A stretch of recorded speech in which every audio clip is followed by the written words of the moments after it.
Imagine an engine that was so small that it seemed almost frail, yet it was powerful enough to compete with the gigantic V8s that were screaming out of Detroit at the time of the muscle car explosion. The purpose of this was not only to conduct a technical experiment. Rather, it was a defiance, a declaration that more is not always better.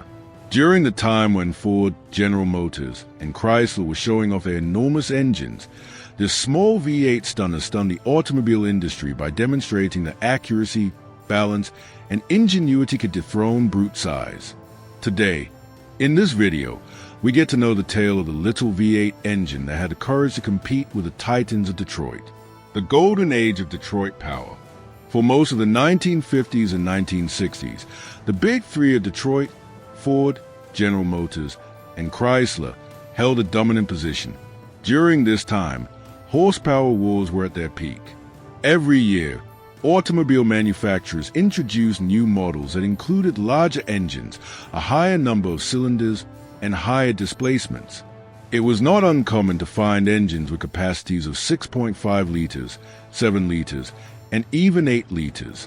When it came to Detroit, the rule was straightforward. Larger engines meant greater power, more prestige, and many more sales. A novel form of engine that did not depend solely on size was already in the process of being developed, but it was taking place under the shadow of these enormous machines. The birth of the tiny V8 concept. Engineering professionals who felt that efficiency and creative design might outperform raw force came up with the concept of a tiny yet powerful V8 engine. They chose to concentrate on balance, compact packaging, and power-to-weight ratio rather than pursuing displacement as their primary objective. This concept resulted in the development of engines such as the Ford 260 and 289 small block V8s and even the Buick 215 all-aluminum V8. These engines were very efficient despite their little size in comparison to the 7-liter beasts. However, in the early 1960s, the Buick 215 generated more than 200 horsepower while having a weight that was lower than that of many straight-six engines. In a groundbreaking way, that was, possibly, you did not want a massive engine to win races or sell automobiles. All you needed was the appropriate engine. This proved to be an audacious thought. Why Detroit's giants laugh at first? In the beginning, the car industry was not interested in the concept. These little V8 engines were considered toys by them since they were too little to compete with large blocks that were capable of producing a great deal of torque. The marketing of muscle cars relied heavily on the car's cubic inches. They offered the fantasy of power via displacement, whether it was a 426 Hemi, a 454 Chevy, or a 429 Ford, for example. The lighter design of the smaller V8 engines, on the other hand, was a hidden benefit. Smaller V8 engines kept automobiles agile, which improved their handling and acceleration, in contrast to the large blocks, which put hundreds of pounds over the front axle and disrupted the balance of the vehicle. When it came to the racing track, this would soon prove to be decisive. The breakthrough on the racetrack. The world of racing experienced a pivotal moment. Carroll Shelby saw the promise that the lightweight Ford small block V8 had at the beginning of the 1960s. Through the incorporation of a 260 and, subsequently, a 289 V8 engine into the chassis of the agile British ACAs, he was able to create the iconic Shelby Cobra. What is the end result?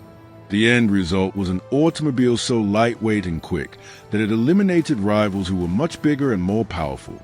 The Cobra demonstrated to the world that a small V8 engine, when paired with the appropriate vehicle, had the potential to disgrace the large iron engines that Detroit is known for. However, that was not the end of it. The same Ford 289 engine went on to excel in GT racing, propelling the Ford GT40 to triumphs at the 24 Hours of Le Mans, where it defeated Ferrari and cemented the United States position as a dominant force in the auto racing industry. The engine that shocked the world, Buick 215 and its legacy. The all-aluminum engine known as the Buick 215 was considered one of the most exciting tiny V8s.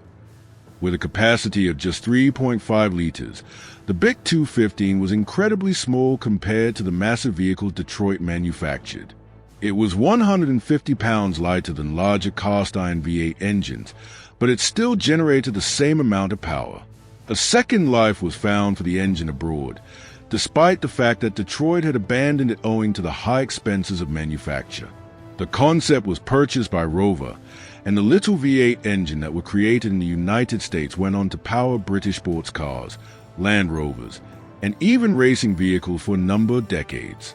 Over the course of more than 4 decades, this tiny V8 engine outlasted a significant number of Detroit's larger engines. How small V8s changed car culture. The thinking of the industry shifted as a result of the success of tiny V8s.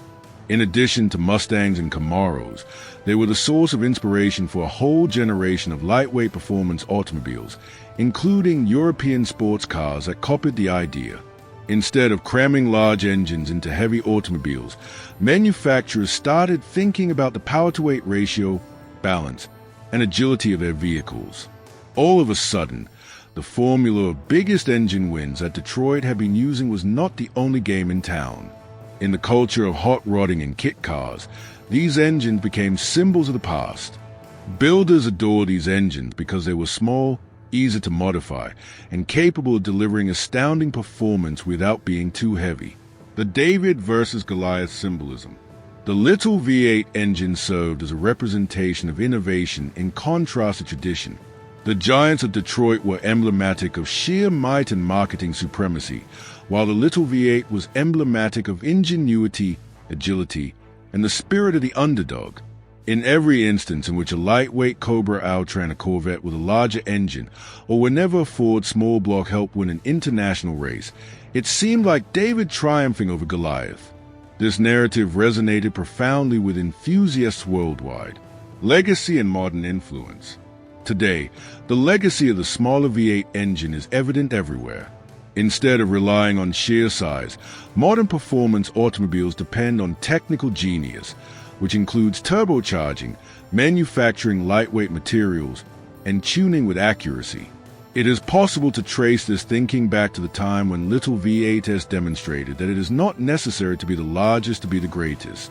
Certain tiny V8s, such as the Ford 289 and the Buick 215, continue to be highly prized by collectors.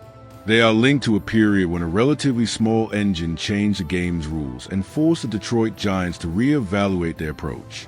Don't forget to hit like, share, and subscribe for more.